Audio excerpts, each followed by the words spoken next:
Hello, nerds. Thank you for watching Generally Nerdy.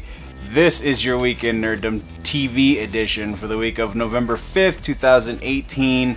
This week in TV news, Zelda. We have a Halo update. We've got the Orville. Stuff's going on in TV. Let's hit the intro. Quiet on the set. Rolling. Hi, I am Bitsy Telek. Hey, I'm Hale Appleman. I'm Walter Kane. I'm Rene Aubergenois.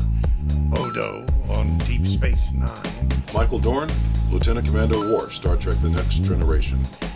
Come and see me and hear me and talk to me and listen to me talk about myself. Hey man, this is Kevin Smith, often considered generally nerdy, and you are listening to what is often considered generally nerdy. On Generally Nerdy. You're listening to Generally Nerdy. Generally Nerdy.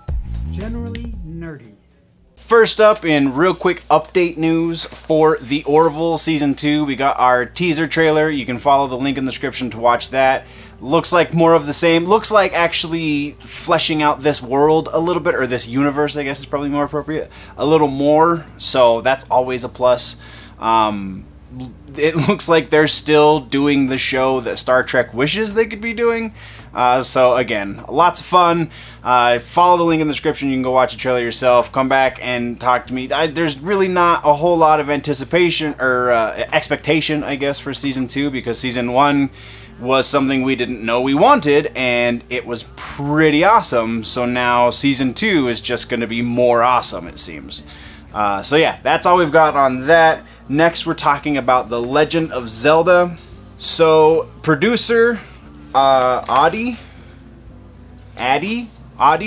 Shankar has been pretty cryptic on his Instagram, talking about how he is working with a specific iconic Japanese video game company, dealing with translating one of their iconic video game properties into a series. That doesn't specifically say anything necessarily, because again, it's being super cryptic, but the rumors are that this is going to be a Zelda series.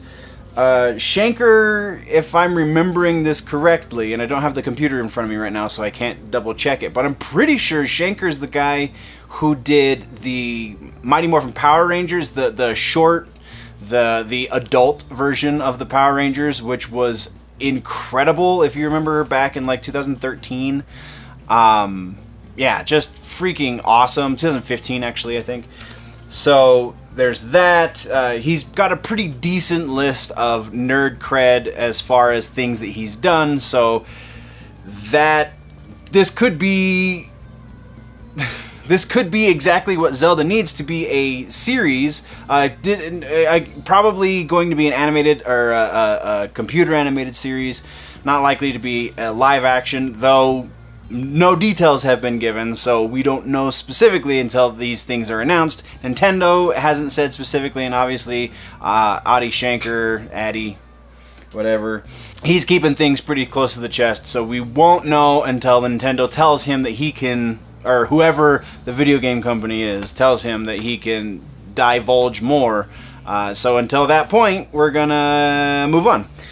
Next is Halo. We talked about the Halo Showtime series is making headway, has been officially greenlit. They have scripts, they have directors, they have everything except for a cast.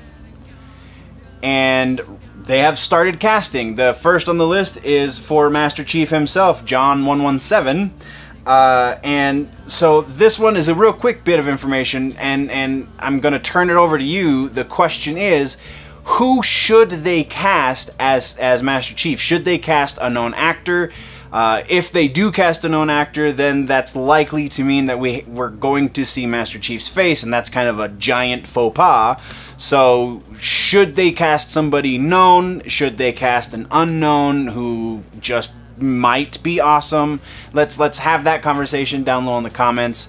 I feel like they should go with somebody unknown, or somebody with a name who is okay with us not seeing their face, because that is key to that character. But then our last bit of news has to do with Penny Dreadful, another Showtime show.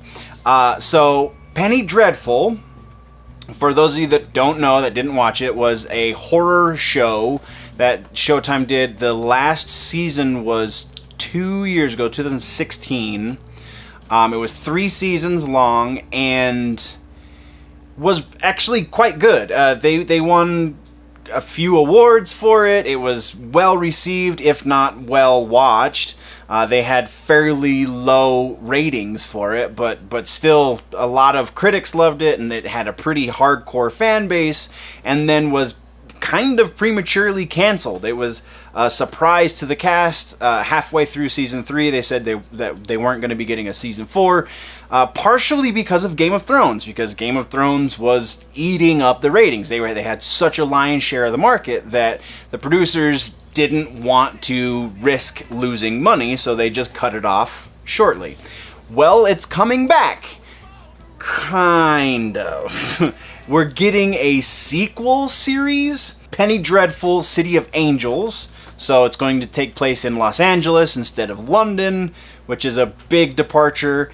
And it's going to be in 1938, so it's a few decades after the original series, so we're not likely to get much crossover. Maybe Frankenstein's monster and the Bride of Frankenstein, I can't remember the character's name or the actress's name. The one that was in Doctor Who, whatever. Those characters might transfer because they are theoretically immortal. Dorian Gray also might make an appearance or so because also theoretically immortal. That's about as much as we're likely to see. They're doing something of a tonal shift from the original. They very decidedly didn't go into any of the politics in the original series. It was all about these horror creatures and characters and the familiarity and the story there, and not some sort of meta commentary on society as a whole.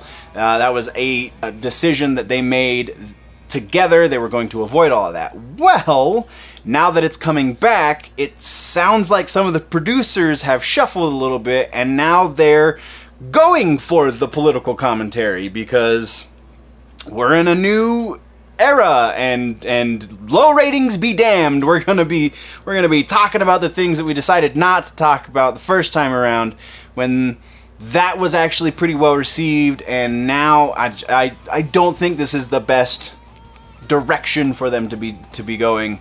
But I'm not a producer, so I have no say in what's going on. What do you guys think? Is it a bad turn to go political now? Yes, I understand there is a Republican in the White House who has a very poor choice in his words, but is the political landscape that much different that it mandates that they start making political commentary? Let's have that conversation down in the comments section. And that, guys, is where we're ending this week's TV episode. What did I miss? What should we talk about next week? Let me know in the comments down low. If, though, you want to go deeper into the conversation, jump over to the website, generallynerdy.net. That's the place you can go find all the freebies, the social media links, the Generally Nerdy stores. All of that stuff is over on generallynerdy.net. Get your nerdy swag.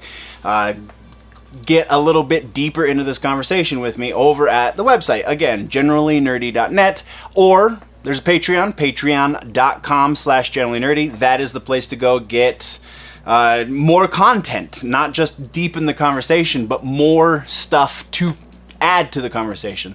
There's 4 tiers, lowest tier is just $1. Check it out. Everybody knows how Patreon works at this point. Patreon.com/generallynerdy. If you're new to this channel, though, click the subscribe button. If you like this episode, click the like button. Don't forget to ring the bell if you're subscribing, just so that you get the alert whenever I do post these new episodes. I post a new episode at least 5 days a week. We do go black on some weeks because I'll be out of town, so on and so forth. But, by and large, 5 episodes a week. So, don't forget to ring the bell. If you're falling behind on your nerd news and you want to catch up, then click or tap that box right there to the left of my face to do that. But before we go, do all of the things and click the boxes and stuff and all that jazz. Guys, always remember that if it's generally nerdy, it's probably here.